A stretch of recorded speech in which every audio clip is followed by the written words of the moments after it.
Eu vou.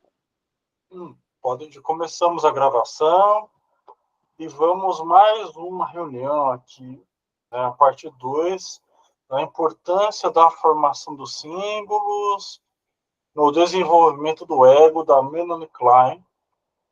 Texto fantástico, fenomenal. Esse é o nosso primeiro contato com essa autora. Claro que a gente vai ler muito mais sobre ela, obviamente, né? Nem começamos também a estudá-la. Então vamos lá. Já expliquei que a ansiedade se tornasse manifesta, atenuando assim o que existia em estado latente.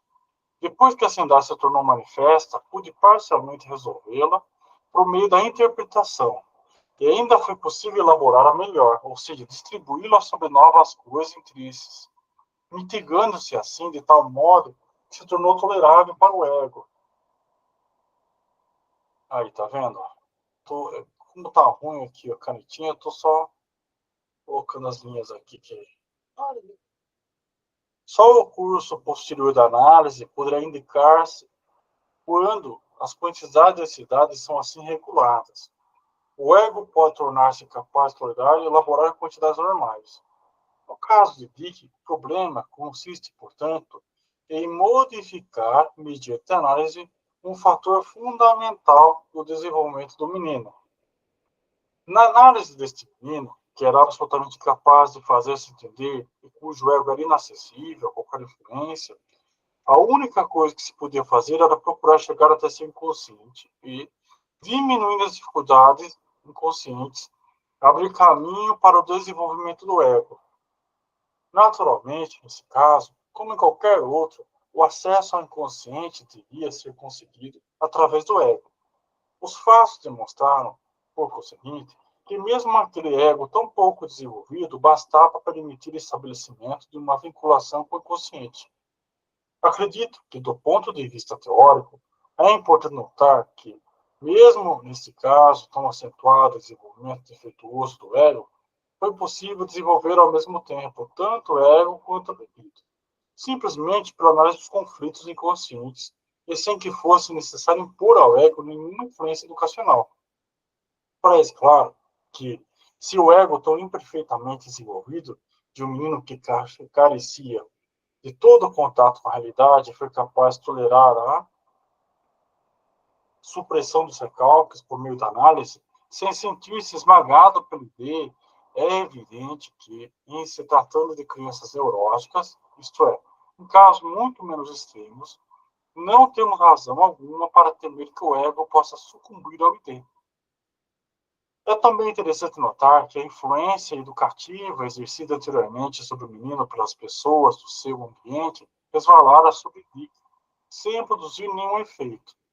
Hoje, porém, que devido à análise o ego está em pleno desenvolvimento, o menino se mostra cada vez mais dócil à referida influência, a qual tem podido adaptar-se ao ritmo dos impulsos instintivos mobilizados pela análise e que é suficiente para manejá-los. Falta, porém, esclarecer a questão do diagnóstico. O Dr. Fawcett diagnosticara demência precoce e pensou que valia a pena tentar a análise. O referido diagnóstico parecia ser confirmado pelo fato de que o quadro clínico coincidia em muitos aspectos importantes para a demência precoce adiantada dos adultos. Resumindo uma vez mais, tratava-se de um caso caracterizado por uma ausência quase total de atividade e de ansiedade, grande afastamento da realidade e falta de acessibilidade, bem como de raporte emocional, conduta negativa alternando com indícios de obediência automática, indiferença, a dor, perseveração, sintomas todos característicos da demência precoce. Além disso, esse diagnóstico estava também confirmado pelo fato de que se pôde excluir com certeza a presença de qualquer enfermidade orgânica. Primeiramente, porque o exame do Dr. Fawcett não revelou nenhuma, e, em segundo lugar, porque ficou demonstrado que o caso podia ser tratado psicologicamente. A análise demonstrou que a hipótese de uma psiconeurose podia ser definitivamente descartada. Contra o diagnóstico da demência precoce, havia o fato de que o traço fundamental, no caso de Dick, era uma inibição do desenvolvimento, e não uma regressão. Outro, sim, a demência precoce é muito pouco frequente na primeira infância, tanto que muitos psiquiatras são da opinião que ela não existe de modo algum nesse período. Do ponto de vista da psiquiatria clínica, não quero propor um diagnóstico.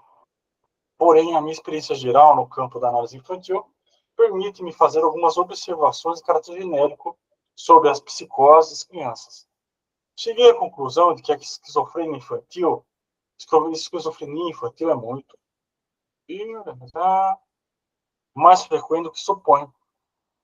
Darei algumas razões por que, em geral, não se pensa assim. Os pais, principalmente nas classes mais pobres, em geral, só consultam a psiquiatria ou psiquiatra quando o caso é desesperado. Isto é, quando nada podem fazer pela criança. Por esse motivo, o grande número de casos jamais chega à observação médica.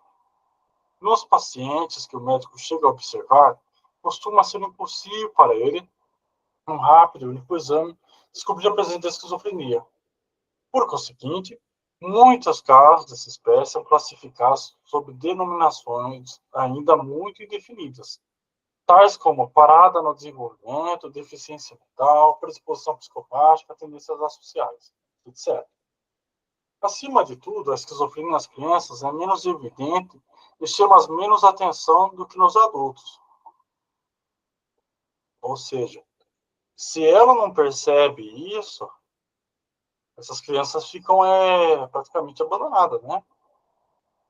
Os traços característicos dessa enfermidade são menos notáveis nas crianças porque, em grau menor, são naturais no desenvolvimento acentuado do afastamento da realidade. A falta de rapport emocional, a incapacidade de concentrar-se em qualquer ocupação, o comportamento todo e a conversa sem sentido, não nos chama a atenção quando observamos as crianças, pois não as julgamos com o mesmo critério com o julgamento adulto.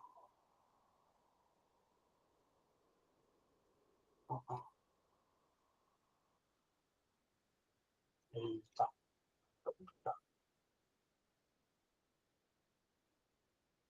Excessiva motilidade e como movimentos estereotipados das crianças são sumamente comuns e diferem só em grau de hipercinia e estereotipia das esquizofrênicos.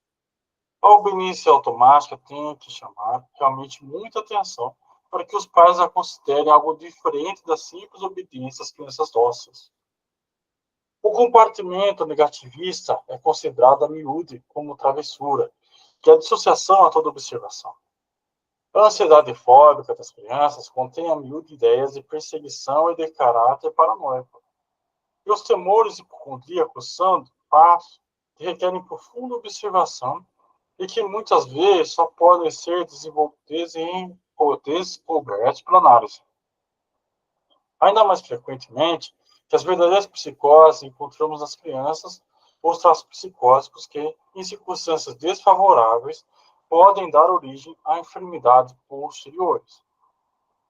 Então você percebe aqui, no que ela está falando, que esses sintomas, eles acabam sendo confundidos, né, com o próprio momento da maturação da criança, né? Percebe isso como o diagnóstico ele meio que se perde por causa da fase da criança. Se não vai para esses extremos, ou se não é alguém que está notando ali, vai passar batido. Só depois, na fase adulta, que vai perceber. É muito sensível, isso precisa de muito feeling. Creio, tanto, que a esquizofrenia, especialmente a presença dos estados esquizofrênicos nas crianças, é um fenômeno muito mais generalizado na infância do que geralmente se supõe. Cheguei à conclusão, por motivos que explicarei em outra oportunidade, de que o conceito de esquizofrenia em particular e de psicose em geral, tais como ocorrem na infância, deve ser ampliado e creio que uma das tarefas fundamentais da análise infantil consiste em descobrir e curar as psicoses infantis. O conhecimento teórico adquirido dessa forma constituiria, sem dúvida, valiosa contribuição para a nossa compreensão das estruturas das psicoses e nos ajudaria, ao mesmo tempo, a estabelecer diagnósticos diferenciais mais exatos entre as várias enfermidades. Olha que problema do diagnóstico, hein, gente?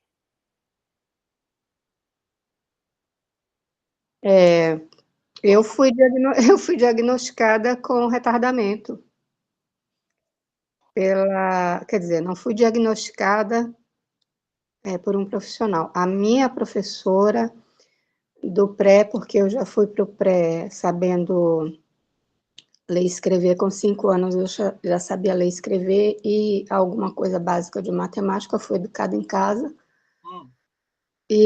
Mas eu tinha extrema dificuldade, como eu te falei, eu tenho dislexia na escrita, em escrever as palavras corretamente. E a professora de uma instituição a qual eu passei, meu pai imediatamente me tirou. Meu pai e minha mãe eram professores, não meu pai atuava como professor, minha mãe não, ela estava em outra área, mas eles decidiram me tirar, e a professora, ela era porque eu sou negra, né, e no Rio de Janeiro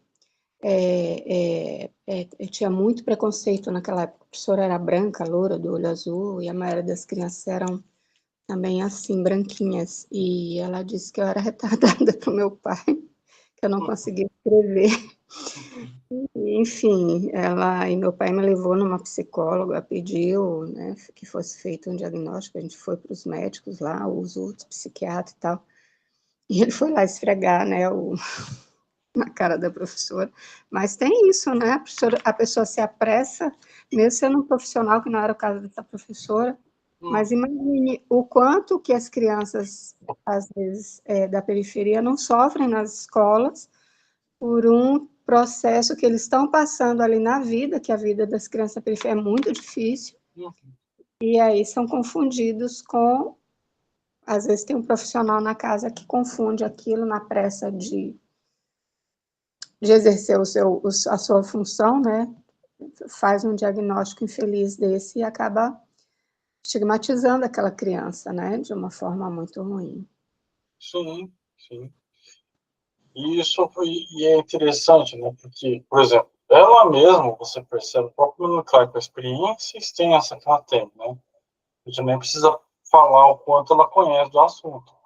Ela mesma fala que esses termos têm que ser ampliados e que não só ampliados, né? Essa coisa da psicose infantil, mas também buscar formas de curar. Você vê que ela fala aqui em cima do texto? E são formas que têm que ser ampliadas. Mas é claro, você não vai falar isso para a criança, você não vai falar isso para os pais muitas vezes, e nem muitas vezes para a pessoa que está na sua frente, que é adulto. Porque senão a pessoa ela vai começar a enxergar tudo só pelaquela ótica. Então, eu só faço isso porque sou depressivo, eu só faço isso porque eu sou isso. E não é sobre isso, é a integridade do ser humano. Por isso que a gente fala muito lá no grupo sobre diagnóstico. Sobre se deve falar, não deve, ou claro que se for no caso de autismo, ou num caso que tem algum benefício, né, do governo, alguma coisa, um direito que proteja, algum direito, né, aí tudo bem, mas se não for um caso agudo, for um caso que não dá para ter muita certeza, é melhor tirar o pé, entendeu? É muito melhor.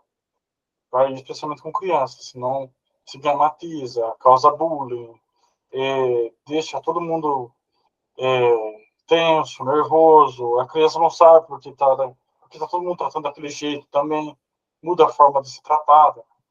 Então você vê como tem que ter muito bom senso.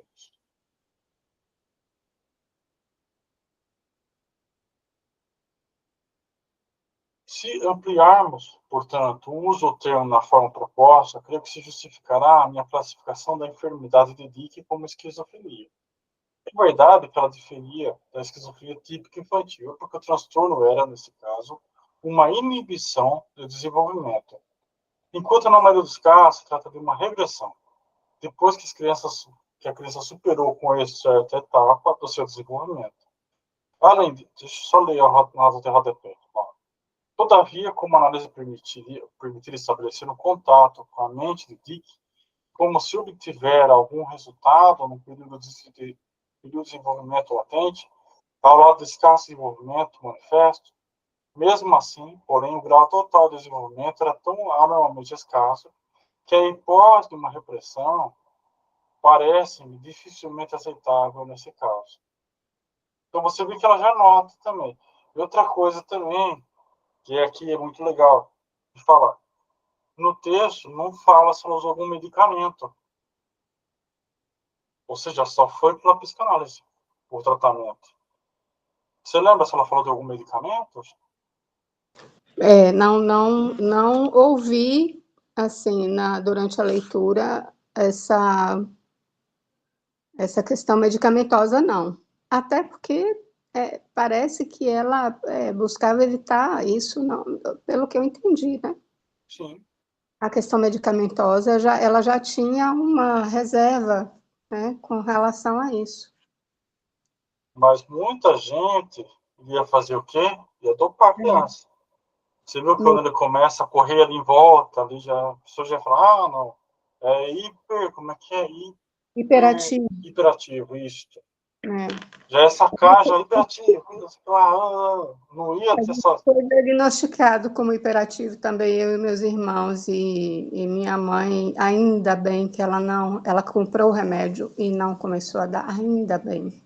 Nossa. Tá vendo? Ai, ai. Bom senso dela.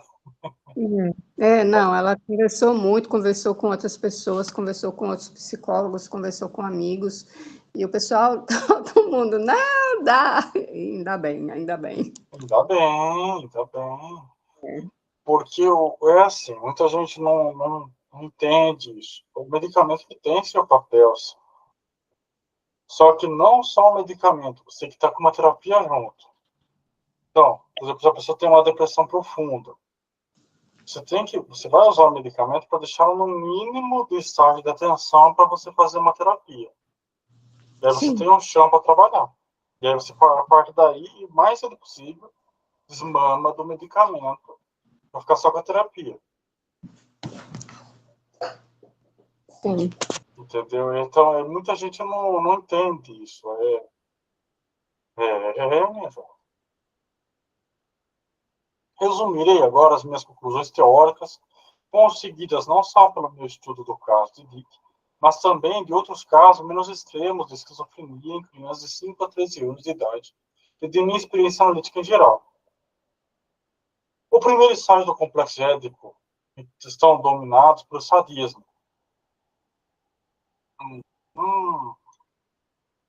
Coisa fantástica. Surge durante uma etapa do desenvolvimento e que se inicia com o sadismo oral, a qual se associa ao sadismo uretral, muscular e anal, e termina quando a predominância do sadismo anal chega ao seu fim. Só nos estágios posteriores do complexo edípico que aparece a defesa contra os impulsos libidinosos. Nos estágios mais antigos, a defesa se dirige contra os impulsos destrutivos associados. A primeira defesa levantada pelo ego é dirigida contra o próprio sadismo do sujeito e contra o objeto atacado, ou seriam ambos considerados como fontes de perigo.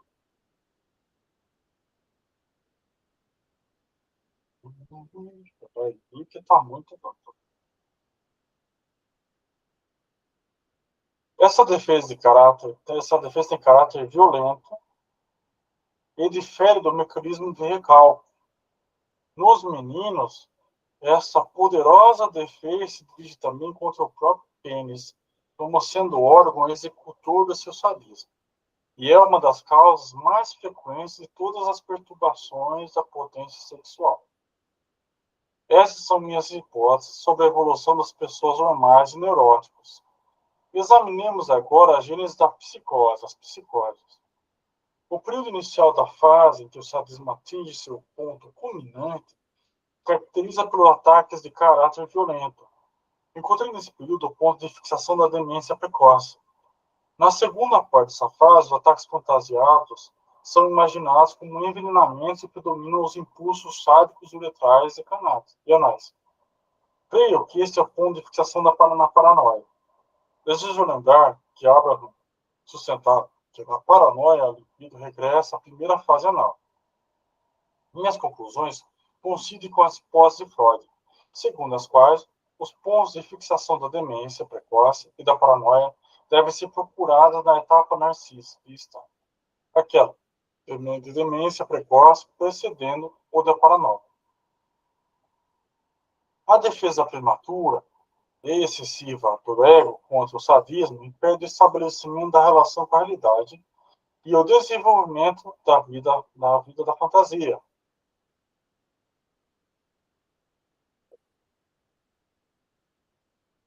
Então, me ajuda aí. A subsequente apropriação e exploração sádica do corpo materno e do mundo exterior, o corpo da mãe, no sentido mais extenso, ficam detidos, que produz a suspensão mais ou menos completa da relação simbólica com as coisas e objetos que representam o corpo da mãe. E, daí, do contato do sujeito com o seu ambiente, com a realidade geral. Esse retraimento constitui a base da falta de afeto e da ansiedade, que é um dos sintomas da demência precoce. Nessa enfermidade, portanto, a regressão iria diretamente à fase mais recuada do desenvolvimento, em que a apropriação e destruição sádica do interior do corpo da mãe, tal como concebe o sujeito em suas fantasias, e o estabelecimento de uma relação com a realidade foram impelidos ou refreados devido à ansiedade. Fim do texto. E aí, alguma coisa para acrescentar? Gostou, não gostou?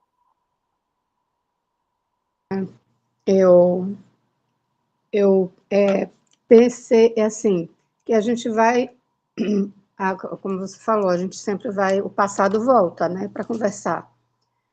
E aí eu lembrei, quando falou naquela parte do sadismo e da questão com os meninos do pênis, eu lembrei porque eu sou a mais velha de 2 irmãos, e meus 2 irmãos, eles eram muito mais agitados e tinha muita energia ali. A gente vivia em apartamento, quando a gente mudou para a Bahia era casa, era quintal, rua, a gente não conhecia isso, então foi um desespero, assim, de liberdade. E, assim, foi a tal ponto de... Eu tinha 8 anos na época, meu irmão, eu sou mais velha, ele tinha 7. E ele e o caçula de 6 arrumaram uma história de fazer uma cirurgia. E me chamaram para olhar, e eu não estava entendendo nada, não sabia nem o que era cirurgia, você vê como as coisas são. E eles me levaram para ver o que eles iam fazer, e eles abriram a barriga de um gatinho, bebê, eu não sei onde eles armaram esse gatinho, um filhotinho pequenininho ainda, cortaram a barriga do gato com a gilete, e eu entrei em desespero. E o caçula também ficou assim mal, e o mais velho, ele não entendeu o nosso espanto, porque eu acho que ele nem considerava aquele animal como uma criatura viva, assim a mente científica que ele colocou. Então, e justamente com 7 anos, parece que começa a descobrir, né, a questão da sexualidade, de perceber ereção, não sei. E eu lembrei disso. E ele passou por um processo porque nós tivemos uma infância muito difícil, ele passou por um processo de violência, não de automutilação, mas de rebeldia, atitudes agressivas. Ele não chegou, eu acho que ele não chegou a usar drogas, e nem beber. Nós todos tínhamos muito medo de álcool por causa do nosso pai. E eu acho que ele não chegou, mas as atitudes agressivas, de violência, de força mesmo, de bater em mim, eu apanhava pra caramba desse irmão, era muito constante, né? Ele ficava muito de castigo, minha mãe punia muito ele, porque ele era muito difícil.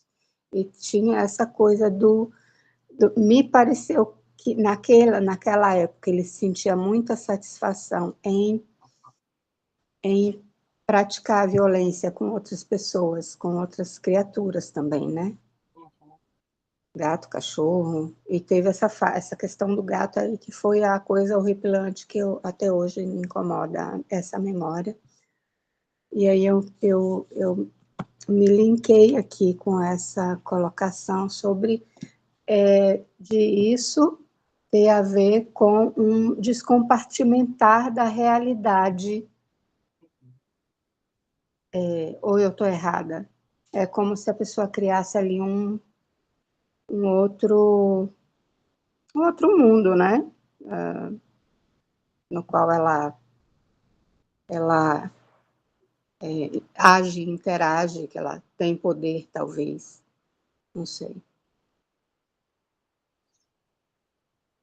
É, Tanto é que ele fala aqui no texto, né, ela fala, o período inicial da fase, que o sadismo atinge seu ponto culminante, caracteriza-se pelo ataque de caráter violento. Talvez seja nesse sentido que já estava falando, né, do ponto inicial. E aqui, deixa eu lembrar, ele fala dos neuróticos e vai falar do psicótico, né?